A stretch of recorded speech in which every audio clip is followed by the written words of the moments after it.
Good evening.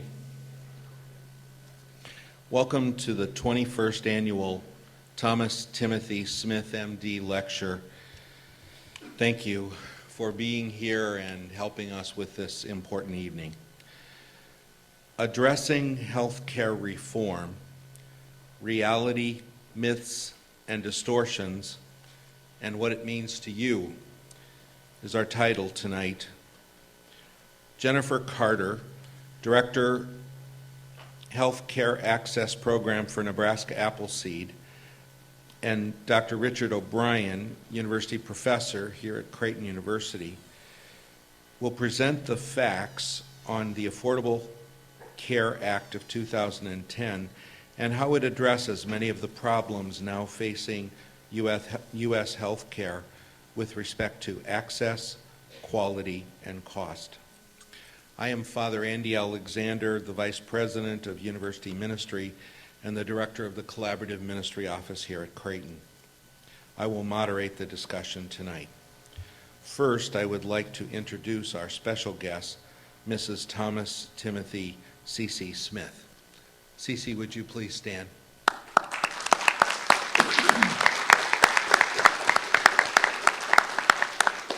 I would also like to introduce the planning committee members for this lecture. Dr. Sally O'Neill, Pat Brookhauser, Dr. Peter DeMarco here at the head table, Dr. Richard O'Brien, Mrs. C.C. Smith, Catherine Clark, Marcia Shadle-Kusik, Michonne Abs, Kate Pogge, Tracy Davies, and myself. Would you all please stand?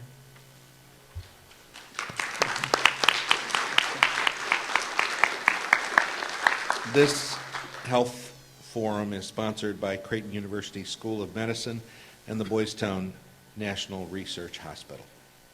Some ground rules for our forum tonight.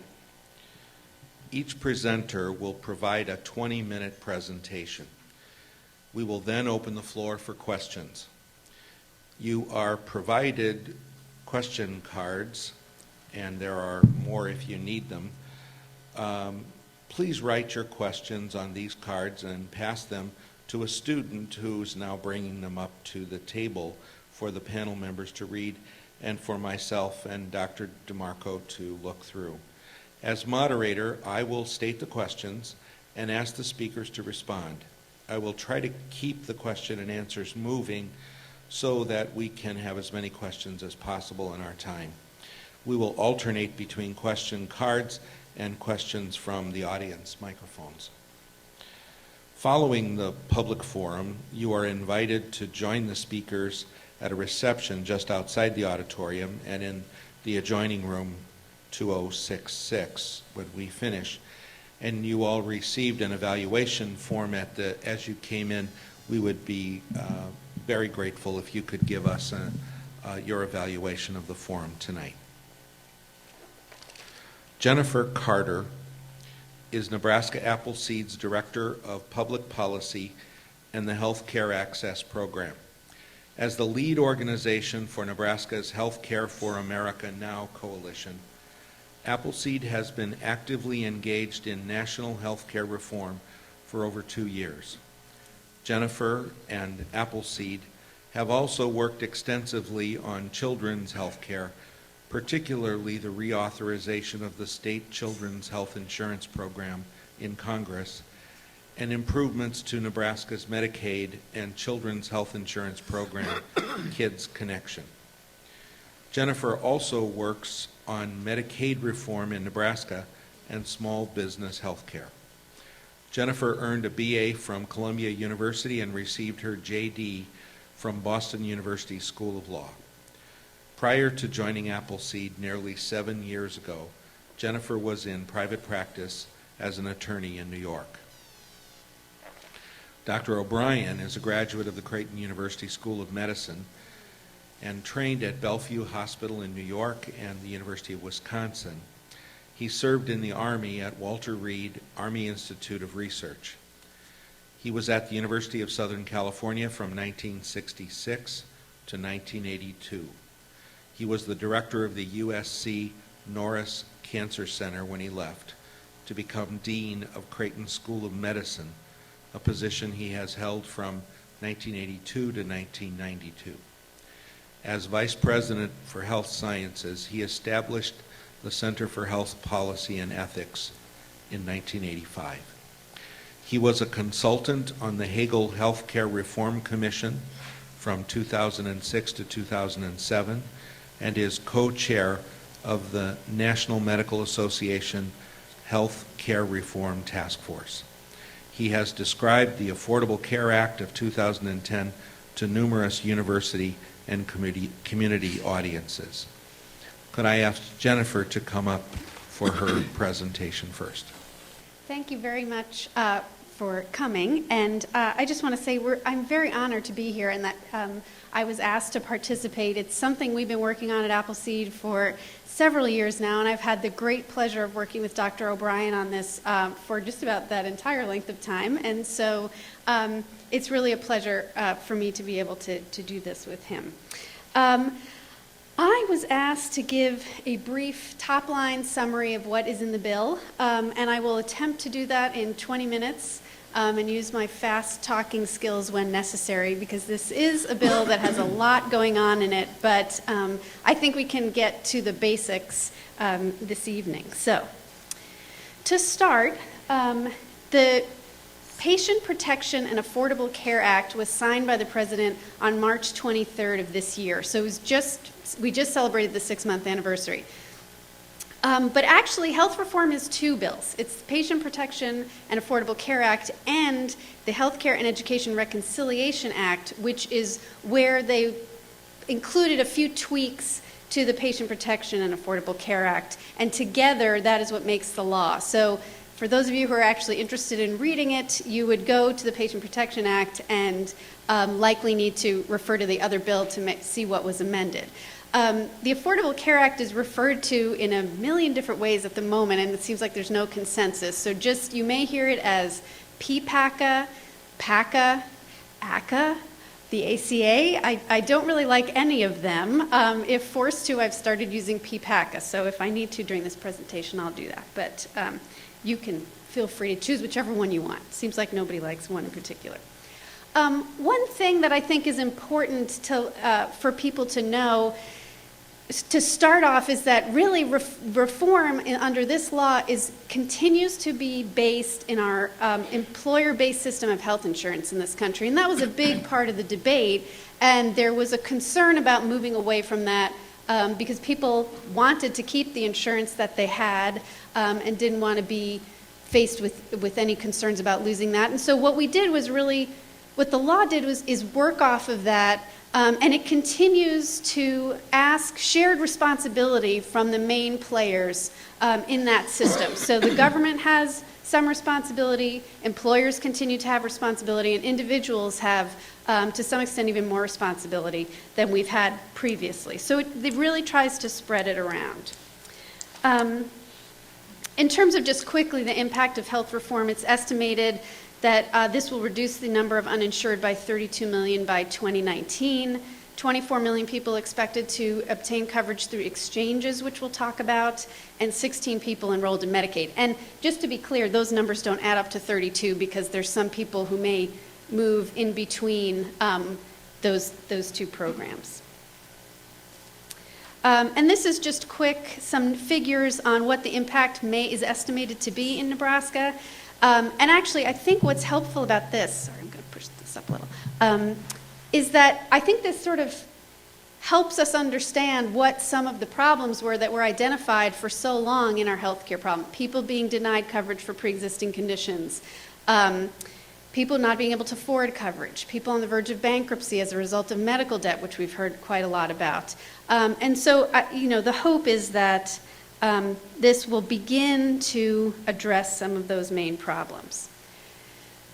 As I have looked at the summaries of the ACA, it occurred to me, or the way I conceptualize it, which I hope is helpful, is that it tries to do four main things.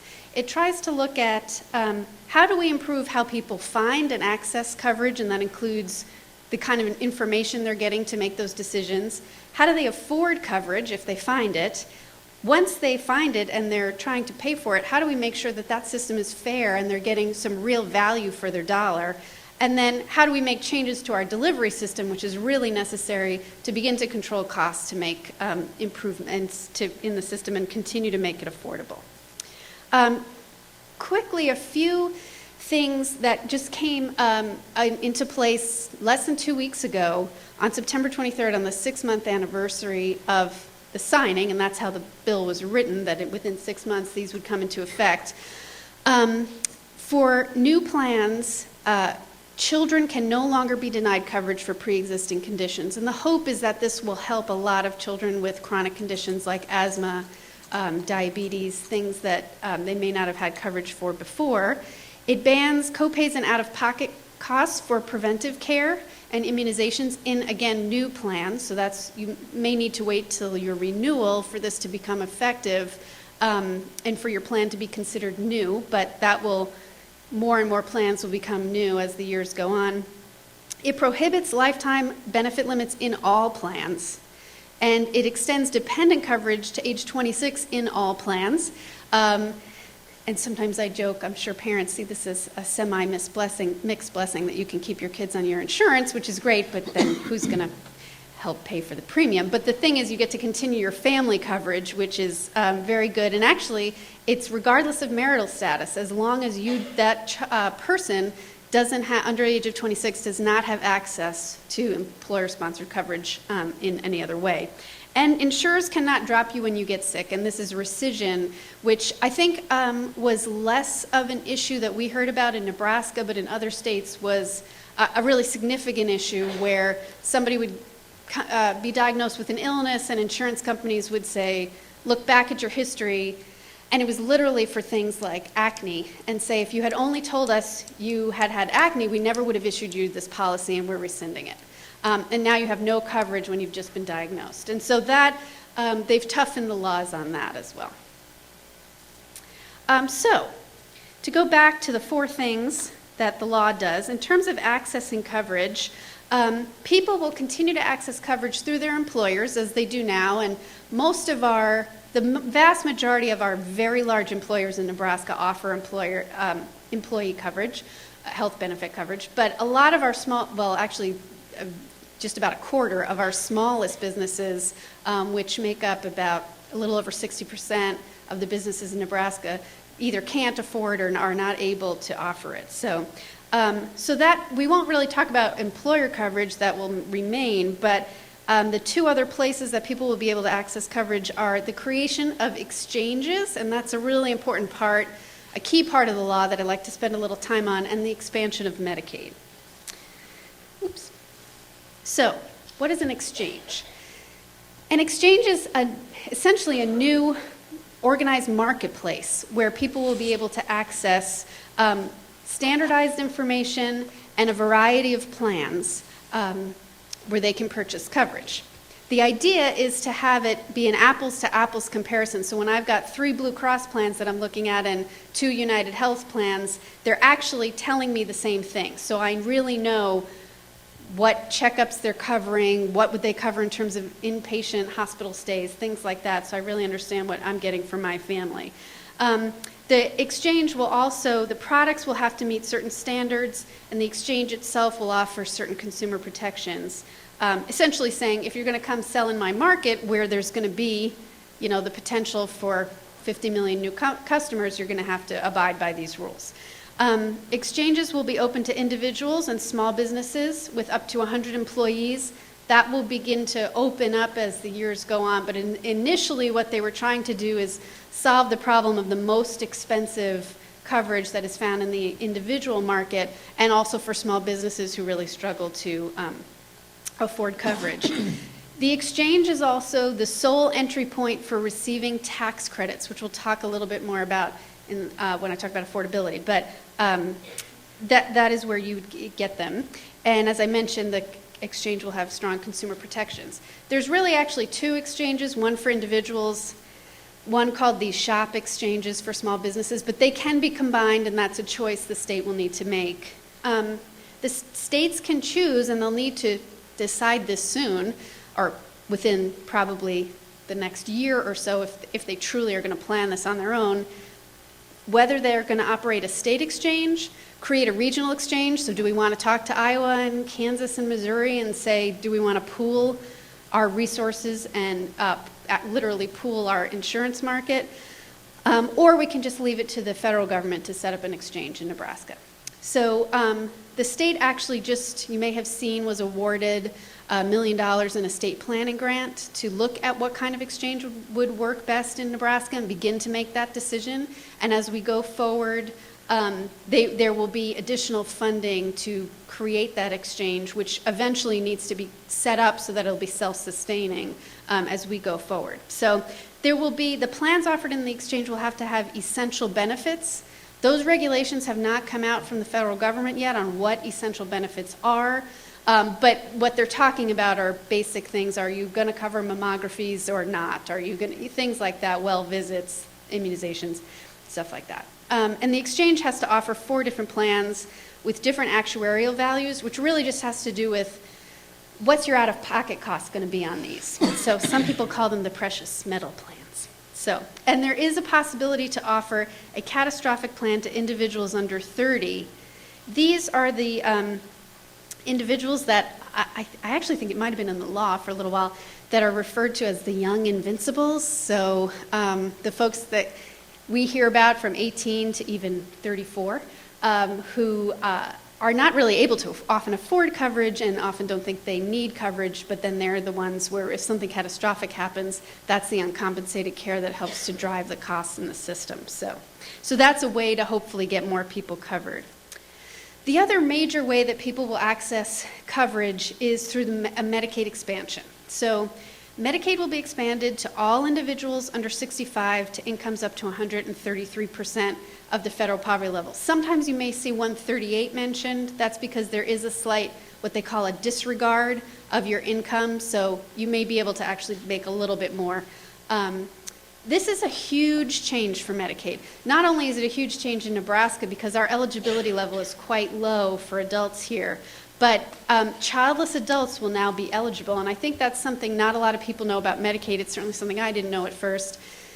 To be eligible for Medicaid, you have to be aged, blind, disabled, or be extraordinarily poor, about 47% of the federal poverty line, so you make half of what they say you need to make to be considered barely self-sufficient, and have children.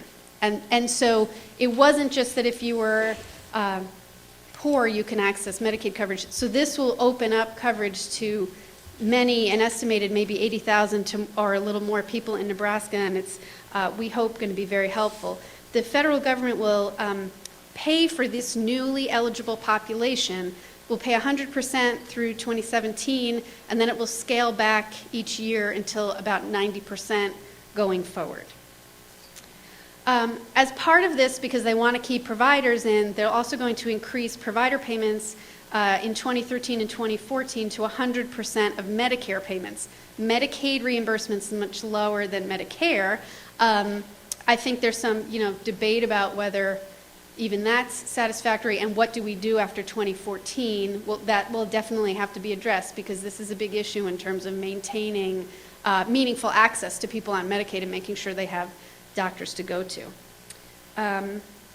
There's also maintenance of effort requirement that will require that we keep our eligibility levels where we are now if we're going to continue to benefit from our Medicaid match. Just quickly, we also began a high-risk pool on July 1st. It's different from the high-risk pool the state runs. We chose to have the federal government create one. I don't have numbers on how many people are accessing it. It is not a perfect bridge, but it is a bridge, was the hope. It is a bridge for people who've been uninsured for 6 months, who have chronic illnesses, who get denials from insurance companies, won't even sell to them. It's a place they can turn to before we get to 2014. In terms of affording coverage, Medicaid expansion obviously will make it more affordable for our lowest income families, and then there are also tax credits available to individuals and businesses. Tax credits in the exchange will be available to families between 100 and 400% of the federal poverty level. You are not eligible for a tax credit if you're offered employer coverage unless the employer plan either doesn't meet minimum standards or your share of the premium is about 9.5%. And it's around a little over 9% is what, in general, the bill in several different provisions seems to think is pushing the limits of affordability for a family. Tax credits will be given on a graduated scale, so if I'm at 400%, I'm going to get a much smaller tax credit to help me pay for my premiums than somebody at 150% of poverty who's going to get a lot of their premium paid, but will have to still pay at least 2% of their annual income in premiums. There's also be some help with cost sharing.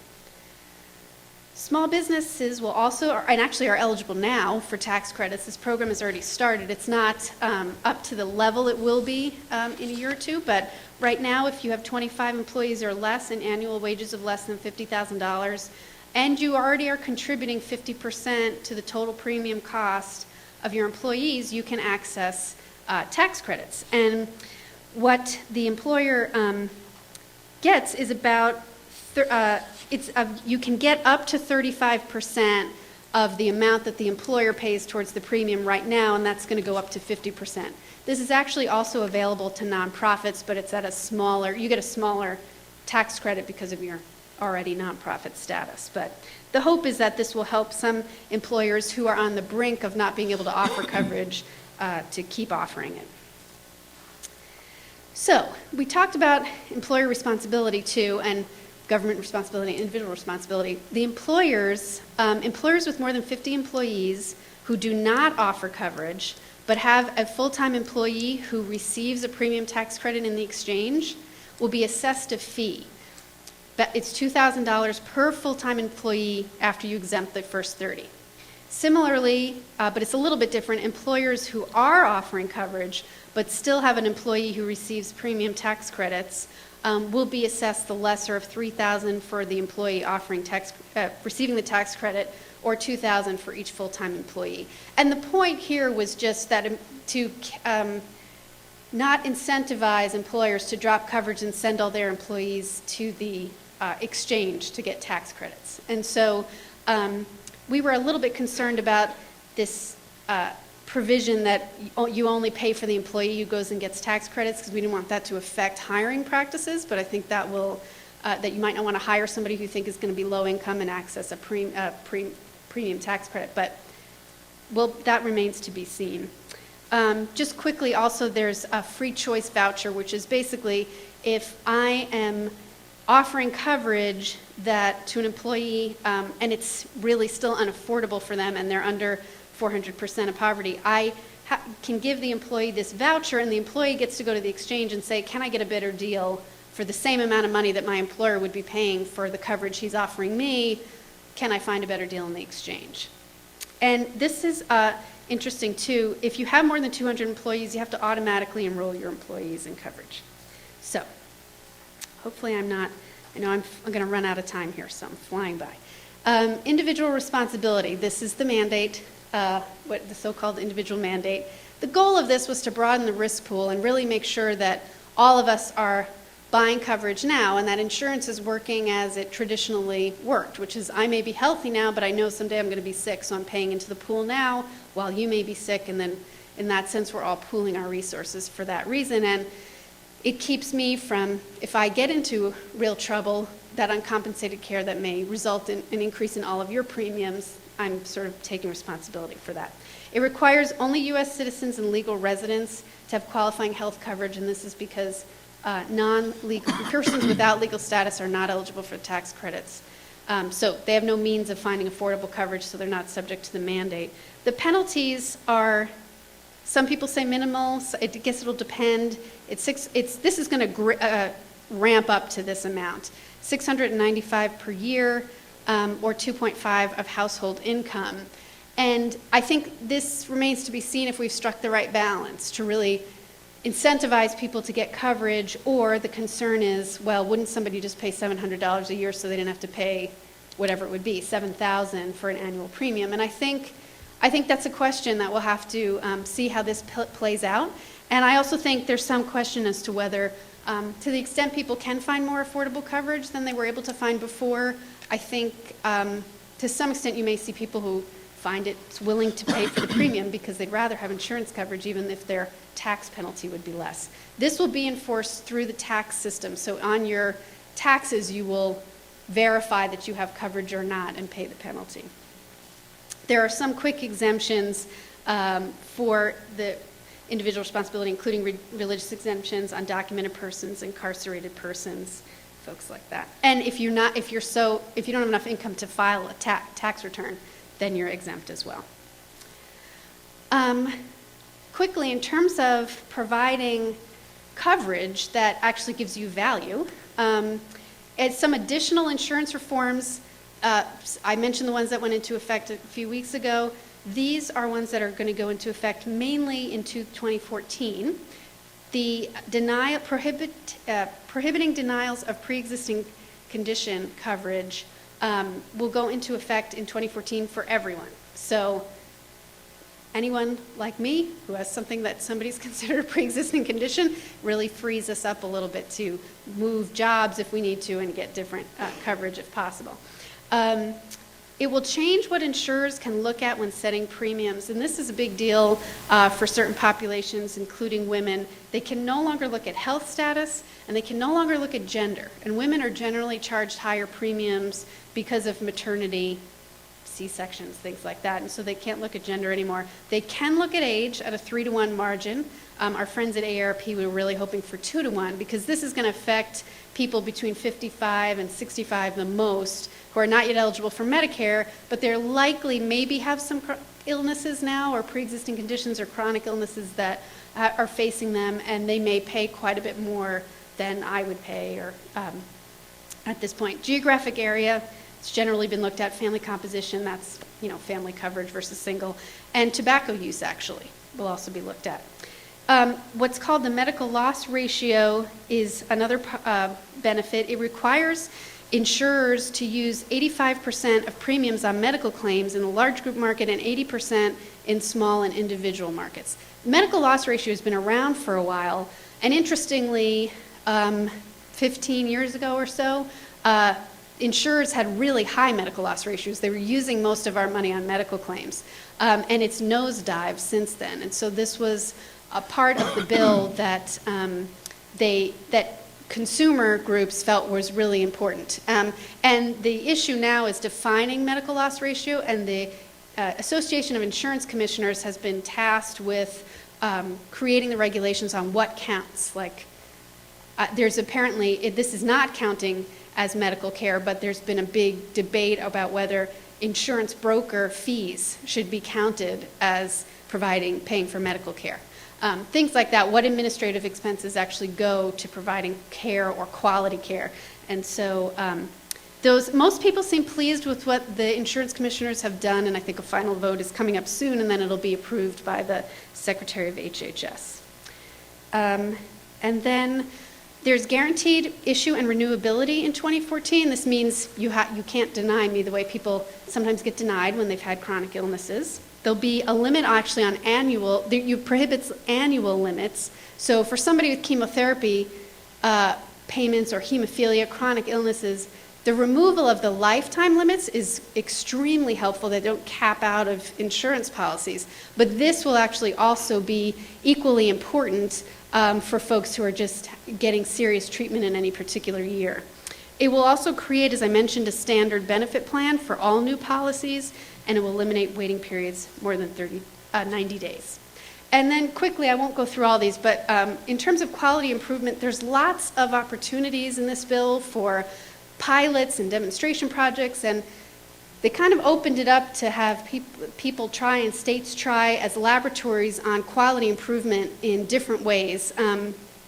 There will be a nonprofit institute, a national group on comparative effectiveness research. It is not allowed to be used as a mandate for how to provide medical services, and you cannot be denied. Insurance companies can't deny reimbursement because it didn't match what this nonprofit institute mentions as best practices. But it's supposed to be helpful, my understanding is, to practitioners. Things that I think are helpful, like incentives to create medical homes, chronic care management, lots of preventive focus and primary care focus, which hopefully will start to take us from really a sick care system to a health care system. Very quickly, Medicare, and Dr. O'Brien's going to talk about this, but there really is no cut in benefits to Medicare beneficiaries. There are ways to reduce spending, eliminating excess benefits to Medicare Advantage plans. These are the private plans that I think do offer some helpful extra benefits in Medicare, but they were doing that for about 14% more than Medicare would cost Medicare to offer those. And so essentially Medicare is saying, I'm not going to pay you more than it costs me to do it if you're going to offer these plans.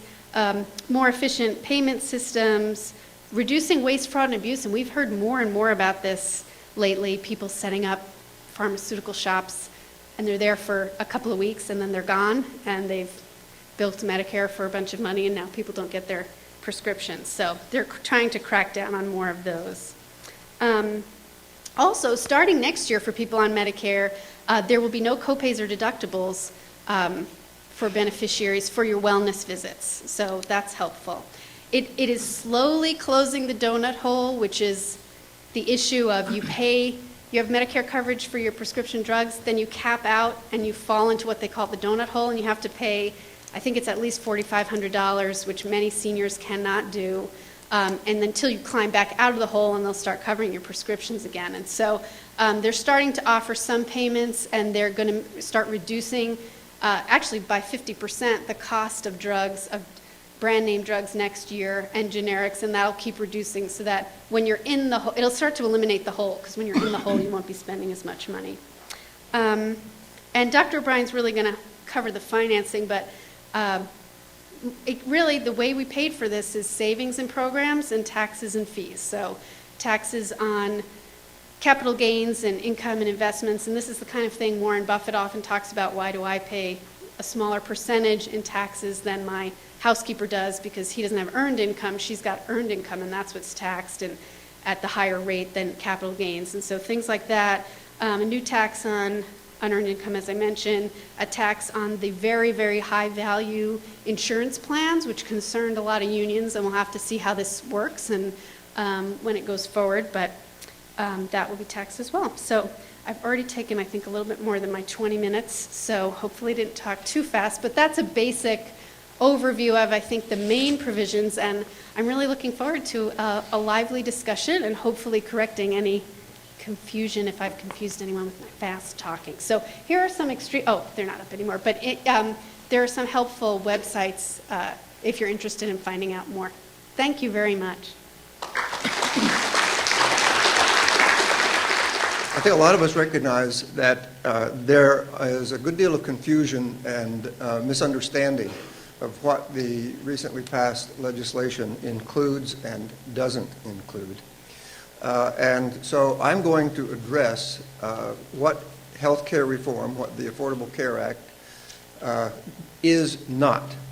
A lot of the misunderstandings comes from people making statements, misleading statements, that make people think that something is there that isn't, or that something isn't there that is. Some of it is distorted, a more or less correct statement, but with some distortion. And then just some misperceptions that people arrive at on their own as they consider what's going on. Health care reform is not a government takeover of health care. There are no new government health care programs. The only ones that will be in existence when this is fully implemented are the ones that currently exist. They're listed here: Medicare, Medicaid, the VA, military health care, and the Indian Health Service. And all of the rest of health care, and in fact, a significant increase in the number of people who have health care coverage, will come from the private sector, private insurance, or employer-provided coverage. About 30 million more people will have private insurance when fully implemented. And in fact, in some respects, in at least one relatively small respect, there is a reduction of government-provided coverage, and that's for the people who passed the bill. As of 2014, members of Congress and their personal staffs will be phased out of the Federal Employee Health Benefit Plan, and they'll have to go to the exchanges to buy their health care coverage. Some senator or representative said what's good for the goose should be good for the gander, and they acted on it. It is not a budget buster. We've heard tell about its terribly high costs, and in fact it does have significantly high costs. It costs over a 10-year period about almost $800 billion. But in new revenues and anticipated savings, it saves $932 billion, so that actually over the 10-year period, it reduces the federal deficit. These are CBO estimates made and has estimates that the CBO has stood behind since they made them in March. It will not, in spite of some things that you've heard, impose enormous new Medicaid costs on Nebraska. Actually, the Milliman Consulting Group did a study at the behest of the Nebraska Department of Health and Human Services, in which they concluded that costs would go up over a 10-year period, $526 to $752 million. Actually, it turns out that if that were true, it would still only be about a 6 to 9% increase in what the state's going to spend under the current system. But the fact is, most people don't believe that those are credible estimates. The most credible estimates actually conclude that increased Medicaid coverage will increase state Medicaid costs by 1.5% to 2.2%. And that will increase the number of Nebraskans who are currently uninsured who will have coverage through Medicaid of 50 to 70,000 people. So 50 to 70,000 people currently uninsured in Nebraska will be eligible for Medicaid and will get their coverage. Not only that, but it will bring 2.3 to 2.7 billion in new federal funds into the state. Now, those dollars are going to be spent in the state providing and administering health care. They're going to create jobs. And in fact, it is probable that the income taxes, the taxes made off of those new jobs to the state, will cover most or possibly even all of the state's increased costs, as 1.5 to 2.2%. Healthcare reform will not lead to euthanasia. I put up a bunch of really what I consider to be fairly silly statements that have been made over the last couple of years, starting in the summer recess of 2009. It's really interesting that Sarah Palin made this comment, because actually this arises from the fact that the bill authorizes Medicare to pay physicians for providing end-of-life counseling to individuals, letting individuals decide what they want to happen to themselves at the end of their lives.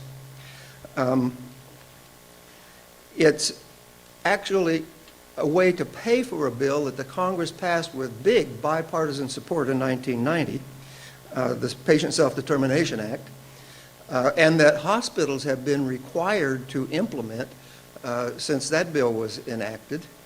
But now it enables Medicare patients to consult with their physician, if they wish, they don't have to, about what they want to do in terms of living wills or advance directives. Now, I find it interesting that Sarah Palin should weigh in here, because she wasn't always against end-of-life counseling. As recently as 2008, she signed a governor's proclamation in the state of Alaska, making April 16, 2008, Health Care Decision Day for Alaskans, with the goal to have health professionals and others participate in a statewide effort to provide clear and consistent information about advance directives. It will not lead to rationing of care. Jennifer has addressed the comparative effectiveness research that some people believe will authorize the government to ration care. In fact, the bill explicitly prohibits the use of information that comes out of comparative effectiveness research from denying coverage. It provides information to healthcare providers so that they can provide what they will conclude is the best and most effective care for each individual patient, but it cannot be used for rationing. So it will not lead to the rationing of care. And it doesn't cut Medicare services. People say that it is likely to cut Medicare services because we are looking to save something like $450 to $500 billion over a 10-year period in Medicare costs. But the fact is that this is an attempt to reduce fraud and abuse and waste in Medicare. It has been estimated that between 1/3 and 40% of all Medicaid dollars spent in the United States are either paid for services that are not rendered, that is fraud, paid for services that are not indicated, and actually paid in some instances for services that do more harm than good. And as Jennifer pointed out, it actually expands Medicare benefits by closing the donut hole and paying for preventive care without co-payments. Reformed health care does not cover illegal immigrants, no matter what Tom Tancredo said. Colorado is a pretty strong anti-illegal immigration state, and so I expect that he had some local motives for coming up with this statement, but the bill very explicitly excludes coverage for illegal immigrants. And it does not tax your health benefits. I got an email, I don't remember exactly how long ago, not so long ago, that says you will be required to pay taxes on the value of whatever health insurance you are given by the company, i.e. your employer-provided coverage. The fact is that that's false. It simply is not true. The value of your health benefit will be reported on your I'm blocking on the W-2 form, on your W-2 form, but it will not be taxed. It is explicitly excluded from tax in the bill. The reason for doing that is actually to be able to identify those so-called Cadillac health plans that will be taxed above a certain value level starting in 2016. Insurance premiums will not go up enormously. The Heritage Foundation released a study saying that it will increase health insurance premiums. Forbes magazine says, get ready for higher premiums. The reality is that premiums will go up for some people, but not by a huge amount. Certainly, if you're young and healthy and you currently have coverage, your premium costs may go up. If you are an employer with a very young, healthy workforce, your premiums may go up a bit. If you're in a small group market, there's little or no impact, and if you're in a large group market, your premiums are likely to go down. And once you receive the subsidy, either as a small business, or that's a small groups, or as an individual in the exchange, your premiums are going to be significantly less than they would be under current law. If you are in the non-group market, that is buying out of the exchange individual coverage, you're likely to see 50 to 60% lower premiums than you would under current law, and small businesses are likely to see their premiums drop 8 to 10% compared to current law. It does not provide government funding of abortion. This is an issue that has really divided the Catholic community, interestingly enough. And certainly it doesn't mandate abortions. The U.S. Catholic bishops lobbied pretty strenuously against this bill before it was passed because they felt as though it would, without what is known as Hyde Amendment language, which if you really want to know, I'll explain later, would allow subsidies for premiums to be used to cover abortions, or would allow community health centers to provide abortions, something they can't do now. Bart Stupak, a pro-life Democrat, as you all well know, negotiated a deal with the White House where the White House issued an executive order which actually uses the Hyde Amendment language to prohibit the use of any federal funds for the support of abortions. The bishops raise another issue which is kind of interesting, and that is if you buy in the exchange, the exchanges may have plans that do offer abortion protection. Now, if you buy one of those, you've got to write 2 checks. One for the coverage without abortion coverage, plus a second check for abortion. And if you whether you want abortion or not, you would have to pay that extra, you'd have to write that second check. There are people in the industry who think that it's not likely that there are going to be that many abortion covering plans in the exchanges, largely because it imposes a very significant administrative challenge on the insurers, and so their premiums are likely to have to be higher to cover their added costs. Furthermore, it makes obvious to people who are in the exchanges which plans offer abortion so that they can avoid them if they wish. And that's something that, frankly, a lot of people who now have employer coverage don't realize, is that they are paying by their contribution to premiums for abortion coverage that they may be totally against, but they're totally unaware of the fact that they're paying for it. Under this new law, if you pay for it, you'll know you're paying for it. It'll be a free choice. And it's interesting, the people have said that by expanding coverage to people who currently don't have coverage, you may make it possible for some people who otherwise would not opt for abortion because they can't afford it to get it because they have it in their health care coverage. That belies the experience in Massachusetts, where as the number of insured people went up, the number of abortions went down.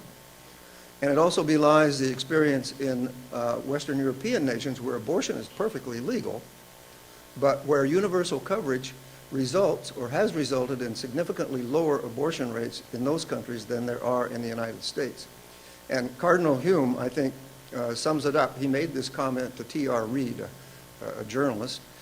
If that frightened, unemployed 19-year-old knows that she and her child will have access to medical care whenever it's needed, she's more likely to carry that baby to term. Isn't it obvious? Public opinion is not overwhelmingly opposed to the Affordable Care Act. In fact, in spite of, this is just one statement that Kay Bailey Hutchinson made about the Democrats forcing it on the bill on a public that overwhelmingly opposed it, the reality is that the public in general has been pretty split on whether they support the bill over the last several months, running in the mid to high and low 40s for and against, and sort of bumping back and forth amongst them. Interestingly enough, of the people who oppose the bill, 62% actually say they opposed it because it didn't go far enough.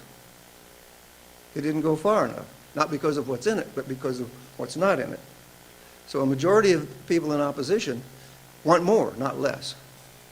Furthermore, I think that to a significant extent reflects some ignorance about exactly what the content of the bill is, because if you ask the same people, they say, first of all, do you approve or disapprove, about individual parts of it, you can see from this slide that the vast majority of people approve most of the things that are in the bill. Where it falls below 50% is a requirement to have health care coverage, the personal responsibility part. And I guess that's because Americans just don't like to be told to do anything. But if you look at everything from the federally defined minimum benefits to the exchanges to tax credits to the high-risk pools to the employer mandates, a majority of Americans support those things. And if they know they are there, then they are likely to support the bills overall. But, excuse me. Now, Jennifer gave you some good sources of information. I'm going to give you some as well. The top 6 are places where you can go for information that is it's presented without a slant. They present facts as they are. I find the Kaiser Health Reform Gateway has one of the very best summaries of the past legislation that exists. There's kind of a debate that goes on at the New England Journal of Medicine, that's the NEJM, Healthcare Reform Center, about how effective some of these things are going to be. And then when you hear a statement or somebody says something to you that, gee, I don't know, is that really in there? That sounds terrible. Well, there are 2 places you can go and check those out. factcheck.org and politifact.org, and they will give you exactly what the sources of the statements are and what the facts behind the statements that either support them or belie them, because they find the politifact.org has the interesting truthometer where they rate statements that are made on a scale of true to pants on fire. And it's a continuum. It isn't just one or the other of those. So that you will find these, I think, to be very useful sources of information.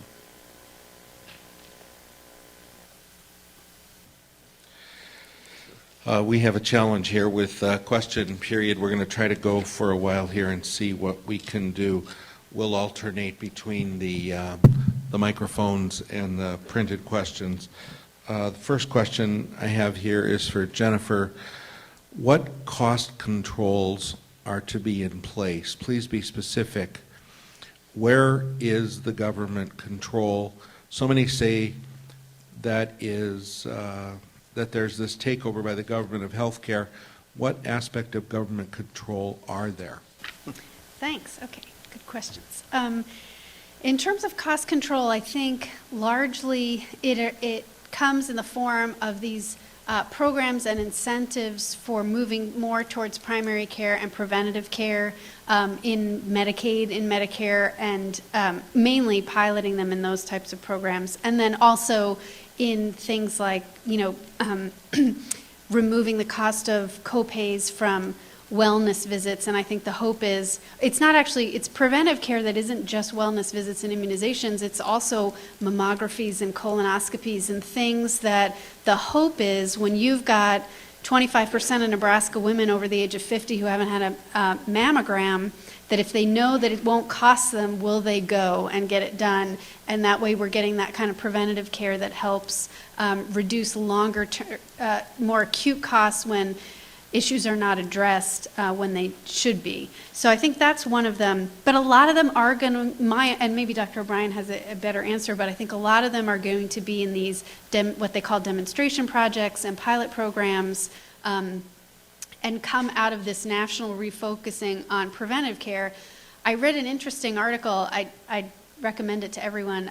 There's a doctor, a surgical oncologist out of Brigham and Women's Hospital in Massachusetts, and his name is Dr. Atul Gawande, and he got a lot of attention for a article he wrote, you may have read, called The Cost Conundrum, where he compared a little town in Texas and I think the Mayo Clinic and some other places about they spent tons more money per patient in this little town in Texas with worse outcomes, and why was that? So this same person, he's written several really, really good articles because he's just extremely clear to me as a non-medical person. And one thing that he did is look back at other times where we've tried this approach, and actually it's in one of the major times was in agriculture, where he's less concerned about having all these different pilot programs locally, because that's actually what successfully got us to a place in our agriculture in terms of understanding what works best for growing crops and now for, hopefully, for not misusing the land. But they had to do it locally and see that when one farmer tried something new, it actually really worked, and then maybe some other farmers in that area would start doing it. And you got to test it out in different places and really see what worked. And I think there's a similar hope here that not only we see what works locally, but we don't impose something on everyone. We get to experiment a little bit. So that's where some of the cost control come in. A focus on medical homes and chronic care management, I think, will be a big deal. We've seen that in Medicaid programs in several states already, like North Carolina and Illinois, where they're saving hundreds of millions of dollars by focusing on chronic care management in their Medicaid populations. And it's, as to the government control question, I'm not sure. I think people think the individual responsibility requirement maybe they see as government control. I think there's a real misunderstanding about what is in the bill and the extent to which it really is continues to be an almost solely private market system aside from Medicaid and Medicare, which we already have today. So I'm not entirely sure where. I think that just comes from the debate, from the fact that this has been a really hard issue to address in this country for, 40 years. And Thank so you. I think it's hard. Thanks, Jennifer. I'm going to combine two questions for Dr. O'Brien. If anyone wants to come to the mic, we'll take one from the audience next.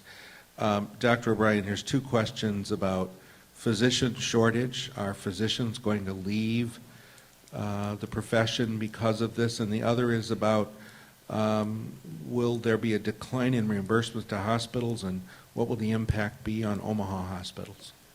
Whoa. Well, first of all, I don't think there's a great exodus of physicians or other health professionals from healthcare because of these bills. Furthermore, I also know that medical schools around the country are increasing the number of students they take and graduate, as are other health profession schools that provide patient care. And I think some of the concern about this has to do with the fact that we're going to bring a lot of new people into the healthcare system that currently are not in it because they're uninsured. And that is a concern I think a lot of us share. How are we going to deal with this larger number of people seeking services, seeking a greater volume of services? And there are things in the bill that actually support the development of increased primary care providers, both physicians and nurses. And there are things in the bill that improve the likelihood of provide incentives for people entering primary care, which is one of the really serious shortage areas. Some of us are a little skeptical about how well all of those are going to work. I think we have to wait and see. We may have to take some further steps to assure that we have an adequate supply of health professionals. I think you're referring to the fact that the Association of American Medical Colleges just predicted that we'll have a shortage of physicians of 63,000, as I recollect, by 2016 with the new bill. And in fact, I wouldn't be surprised at that. And so obviously we're going to have to find other ways to assure access for the larger number of people that are covered under the reformed health care legislation. Thank you. There isn't one from the audience. Jennifer, what are the negative impacts of this bill? I think it probably depends on your perspective. I think each person would probably have a different idea of what their idea of the negative impacts are. I think what we hear is that people are really concerned about a requirement that you have insurance and so that individual responsibility requirement, I think, concerns people. I think it remains to be seen what the impact of that is. Is it effective? Is it not? If it's not effective, what's the negative impact of that? If people do purchase coverage, I would hope the overall effect was positive, which is what it is supposed to be, which is that I am not causing uncompensated care that then everyone else is paying for. But I think workforce issues, I think, is a real concern. Because it's going to take a while to get those new medical students through school. I mean, you all know that better than I. In order to become, even if they choose primary care, it's a time to train them. And so I think there's also a concern about how well are we going to set up our exchanges, not only to work well for consumers, but to avoid things like adverse selection, where you have a lot of sick people going into the exchange and a lot of people staying out of the exchange who are healthier. There are things built in the law to start to address that, but I think there may need to be more that's done. So those are a few that come to mind, but I'm sure other people may have other ideas. Could I add something to that, please? Sure. Very Let me briefly? just say this first, that we're at 7 o'clock, and if anybody really needs to leave at 7 o'clock, please feel free to do so. I think with these many questions and this much energy, it would be great if we went till about 7:15 with these questions live, and then the speakers will be at the reception for more interaction. Let's go. Let me Go ahead. make a very brief comment about the individual requirement to have coverage.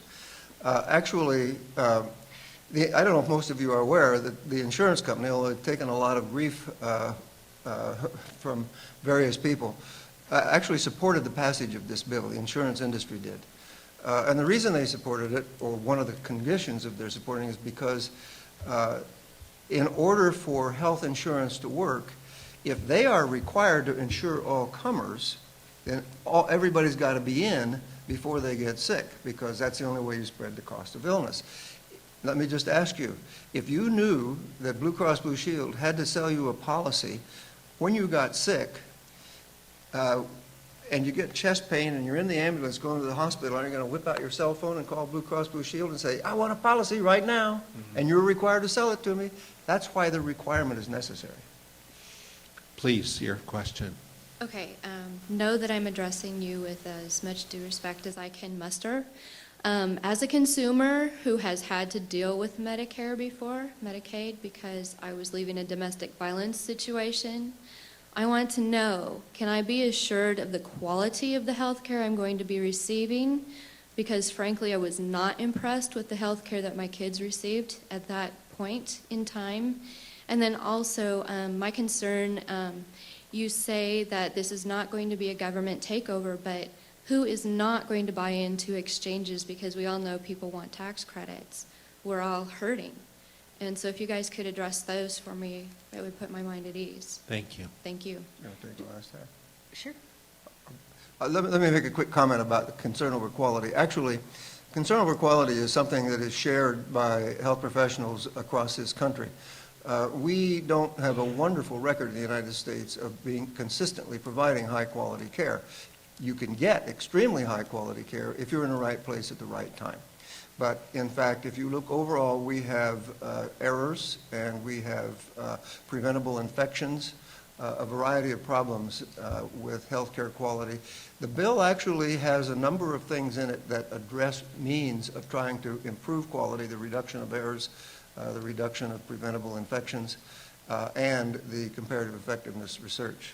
Do you want to address the other? Yeah, sure. And I'm sorry if you didn't have a good experience on Kids Connection. That's definitely problematic and something that needs to be addressed. In terms of the tax credits, I appreciate the question because I think I left out some important information, which is that these are just premium tax credits. It's not like you go into the exchange and you get a tax credit and that's money you can use for anything. It is solely for insurance. And in fact, my original understanding, and this may change because the regs have not come out, is that you'd go into the exchange, they'd do an assessment of your income, and then, you choose a plan that you think is going to work for your family, and then you will have to pay whatever your share is out of pocket, and it'll be at least 2% of your annual income, possibly more, and then the tax credits are going to go possibly directly to that insurer that you choose to pay for the rest of your premium. So this is not like something you get once a year, which is also helpful because you don't want families to have to wait an entire year to then get a check that helps them pay for their premiums. So it's going to help as we go along. So to that extent, and you may still feel that that is like a government takeover, but this is governments providing tax credits, the government providing the tax credits so that you can go buy private insurance through the exchange, but it can only be used for that. So people would do it if they're looking for coverage. So Let's take another one from the audience. I got the question you guys don't want to, you probably hope not to avoid, but regarding abortion, the courts say if the law doesn't specifically, if Congress doesn't specifically forbid abortions, abortions must be paid by taxpayer money. Now, What court said that? the Supreme Court, some other courts, if Congress does not forbid abortions, people have that right to be paid for. That's since Roe v. Wade. Actually, I'm going to tell you that that's a legal debate, and I will tell you that most lawyers that I know who are constitutional lawyers or people who follow federal law, I should be answering a legal question? Let me finish, please. I thought that was well May I finish, established. please? May I finish? Will tell you that an executive order by the president that applies to legislation is law. And that's Supreme Court decisions as well. Yeah, well, yeah, Martin Bruce versus Madison, but what the judiciary trumps executive law. That's our lawyer would agree with that, I'm assuming. Is that true? yeah, I am not well versed in this area, so I'm going to Well, give zero help. But yeah, in Come the on, they taught you specific that, yeah. question? No, the general Yeah, question if is you're going to have a a Supreme judge- Court president. a judge decides what the law is. That's the Yeah. foundation. Yeah. Margaret Reeves Yeah, Madison. yeah. the Sorry, I foundation. meant to your Right. underlying question. Because I haven't even gotten to my question yet. I just said that this is what the laws have said, and I've got a number of precedents in the Bishop's Council. Their legal counsel wrote a letter, and they cite numerous consistently interpreted statutory language saying you got to forbid it. And there's probably 5, 6, 7, 8 citations here. The executive law can be overridden by a judge. A judge can say that law is illegal. A judge can override executive law. He can override judicial law. Doesn't legislative that law. hold post Roe v. Wade and regardless of this legislation? Right. That's why I said I haven't got to my question yet. Okay. The question is, the president wrote this executive order, and I'm trying to figure out why he had to write that if the legislation forbid, The legislation, You're saying the legislation forbids? I'm going to tell you why he wrote it. Bart Stupak wanted to put into the bill, in fact, it was in the original House bill, the Hyde Amendment language. The Hyde Amendment Right. prohibits the use of federal funds for the support of abortions other than to save the life of the mother or in cases of rape or incest. Right. And it was clear that they were down to the point where to pass a bill at all, which was going to be the Senate 3590, because it would have been blocked in the Senate if otherwise, that it wasn't going to get the Hyde Amendment language in. So he went to the administration, Bart Stupak, and he negotiated that the president would issue that executive order. Now, I don't know how many people are aware, but there has been a bill introduced, H.R. 5111, which would actually amend the Affordable Care Act, the Patient Protection and Affordable Care Act, by simply inserting the Hyde Amendment language and also taking away the requirement for individuals to pay for abortion if they wanted a policy that didn't have it. And that's the only thing that amendment does. Now, whether that passes, time will tell. That would certainly deal with the problem. But I will also say that the analysis by the Council of the Bishops has been disputed by a number of other pro-life lawyers. So Okay. there's a legal disagreement. Thank you. There's a legal We and don't really political wanna- argument going on. Okay. My whole point was that the executive order is meaningless either way, whether you're for pro-life or pro-choice. And To say that executive order is going to protect those of us who believe in pro-life, I think is silly, just because of plain law. So, Thank you. yeah, Okay. it was clearly a political move. A lot of pro-lifers disagree with you. Yes, that's, Jennifer, you said one of the main points of health care bill was preventative care. Which providers are able to be reimbursed for these services, physicians, pharmacists, OT, et cetera? If certain professionals are being excluded, why are they excluded from reimbursement when we know preventative care is vital to controlling cost? I am not going to have a great answer for this because that's one of the specifics that I don't know what providers may be excluded. And if they are, then I would agree that you need to, particularly in a place like Nebraska where in rural areas you're going to have nurse practitioners and physician assistants really being the primary care providers for a lot of people who are not able to access physicians. And so I would agree that my hope is that preventative, the way that it's written and as I understand it in what I've seen, it's focused on the services. And so I haven't seen exclusions, but that doesn't mean that they're not there. And this is one of those areas where if it isn't there, then this is certainly not a perfect law.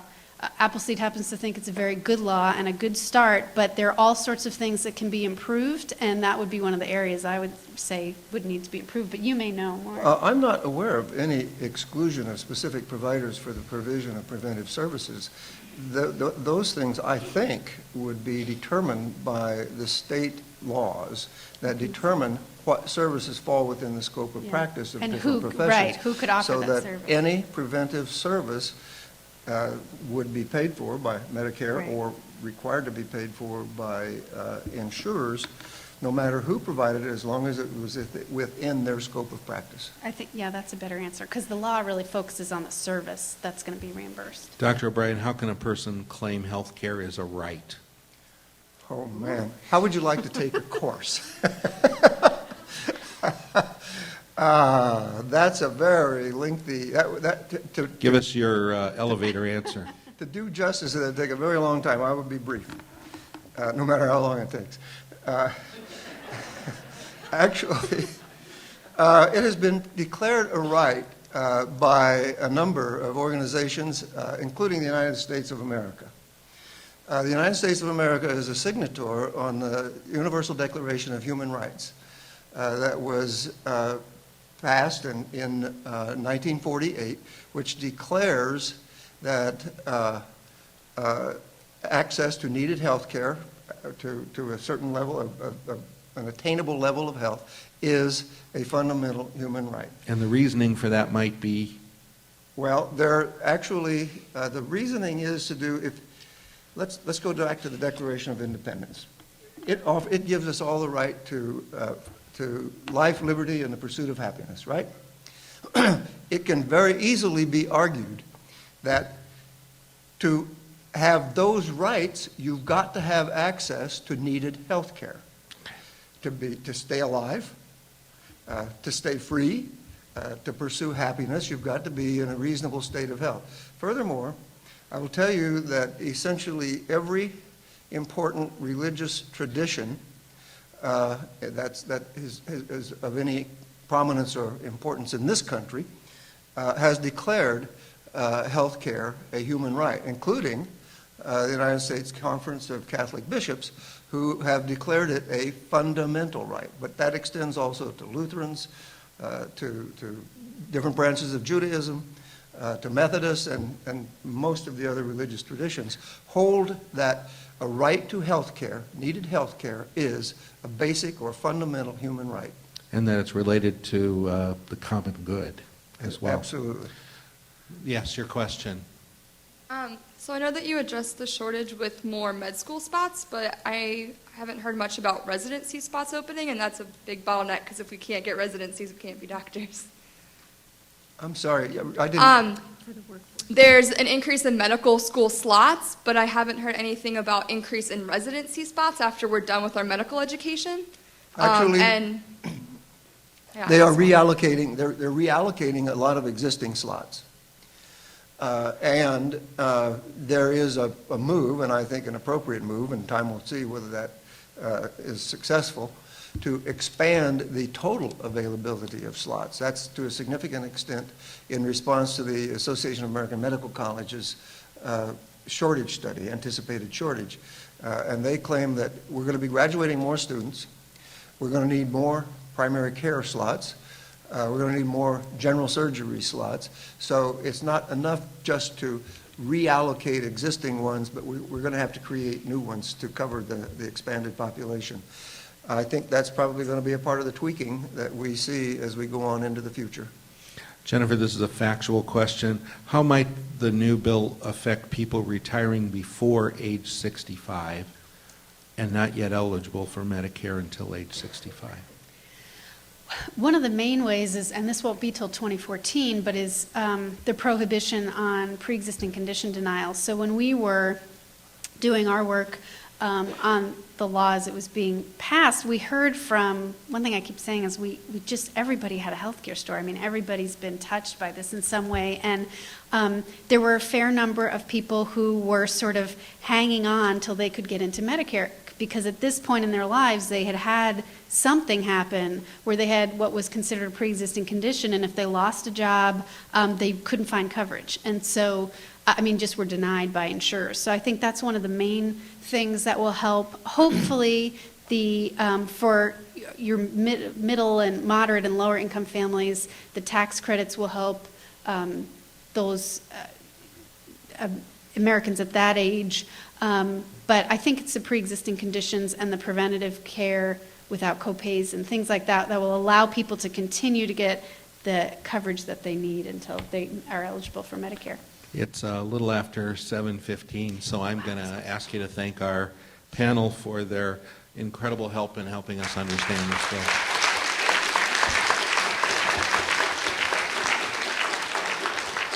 Again, we would appreciate your evaluations of this evening, and please join us for the reception outside. We'll ask our speakers, please let them make their way up the stairs to the reception so that they can continue to respond to these wonderful questions. Thank you for being here this evening.